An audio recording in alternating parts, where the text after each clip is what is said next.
I want to play you this sound clip from the journalist Cheryl Atkinson, who used to work at CBS News, talking about her own interesting situation with her computer being hacked by someone, and she's pretty sure she knows who. By the way, she's got a book coming out on that in November. But I want you to hear some of what she had to say. First of all, though, I want to get to Fox News Radio's Eben Brown, who's holding on the line for us. Eben, how are you? I'm great. How are you? I'm doing great, thank you. So I've been talked about this a little bit yesterday and promised my listeners I'd get some more information on it. The Supreme Court has sent the case of Gavin Grimm back to the appellate court. Is that correct? They've sent it back to a lower court? That is correct. They're going to essentially not take up the case. Gavin Grimm is a teenager from Gloucester County, Virginia, a born female, but identifies and presents now as a male. And when he began high school in Gloucester County, he asked for permission to use the boys' room as the restroom that he would be using. And originally the school said, yeah, sure, no problem. And after a couple of months, some complaints from the community prompted the school board to say, we can't let you do this. So a lawsuit was initiated by the ACLU, and it has sort of been playing through the court system. At first, the trial court upheld the decision, or found in favor, I should say, of the school board, and then on an appeal to the Fourth Circuit, the Fourth Circuit Court ruled that no, under Title IX, which is what the lawsuit was brought under, the school board must allow Gavin Grimm, who identifies and presents as male, to use the boys' room.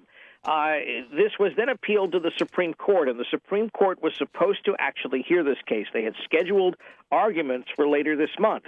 And so people were thinking, all right, great, this will be the case that goes to the Supreme Court and gives that ultimate decision as to what needs to happen and what has to happen legally on both sides of the issue, because that's usually how we resolve things in this country when we get to these types of issues. We want the Supreme Court, both sides of any issue, wants the Supreme Court to rule because it gives it that air of finality. And that's not going to happen now. They're kicking it back down to the trial court, which means that a couple of things could happen. The appellate court could let its initial decision stand. The school board, which is the one seeking an appeal, can ask for an en banc hearing, which means all of the judges, or a good number of them, in the appeal circuit rehear the case, and a new decision could come. Somebody could drop the case, or it could just sort of exist in limbo. And what's interesting about this, a couple things. One, Gavin Grimm, who began this fight when he first got to high school, is now graduating this year. Okay. The other thing interesting, of course, is that the Trump administration has rescinded the guidance and directions put forth by the Obama White House about this type of situation, about facilities in public schools for transgender use, or the transgender use of the facilities in a public school. And the third thing that's rather interesting is that the court, the High Court, which normally has 9 justices, still only has 8.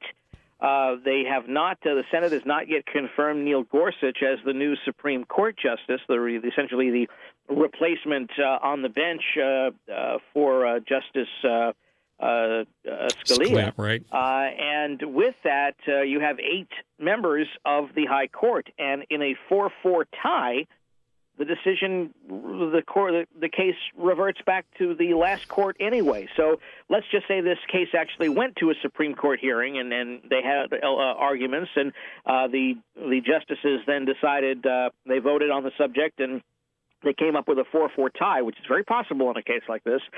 It would just go back to that appellate court anyway. So this may have been a way of saying, look, your case is going to end up back this way anyway. We should probably take up this type of issue when we actually have the full complement of justices on our bench. Yeah, interesting. I wondered, maybe I misread this. Is there a chance, because the Trump administration changed that interpretation of Title IX, was that given as one of the reasons the Supreme Court bumped it back down? Well, there's no real reasons Okay. given. The Supreme All right. Court doesn't have to answer as to why it doesn't take up a case. I see. So there is no real reasons. We can hypothesize that the change in policy from the top down might be a reason why the justices would say, you know what, this is not for us to decide. Again, it could be the issue that there are only 8 out of the 9 spots filled on the court, and the 4-4 issue would just send this case back down to the same appellate court it's now going to anyway. And so those things could be playing into the decisions not to take up the case, and we really won't know for sure. And Gavin Grimm will not get a decision before graduating, it doesn't look like. So I don't think that he will unless something happens within the next couple of months. But Grimm has already told us at Fox News, although previous to this decision, that he essentially considers this to be a fight for future students now, that his high school career and time and experience is over. And this has certainly marred it for him, but that this is now a fight for students who will come after him. Very good. Eben Brown with Fox News Radio, thanks for your time. You got it. You bet. Thank you. Have a good day. Just want to get an update on that